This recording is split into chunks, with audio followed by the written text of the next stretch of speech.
Welcome to HardReset.Info channel viewers. In front of me HPNY Inspire, and I'm gonna show you how to enable or how to disable the Wi-Fi Direct feature on this printer.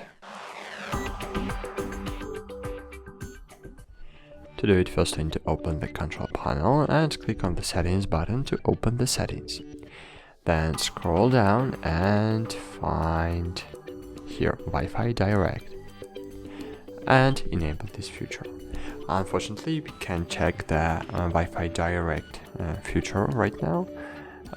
We can check the Wi-Fi Direct feature by printing the card with network information, but I have no cartridges inside the printer, so I can't print it.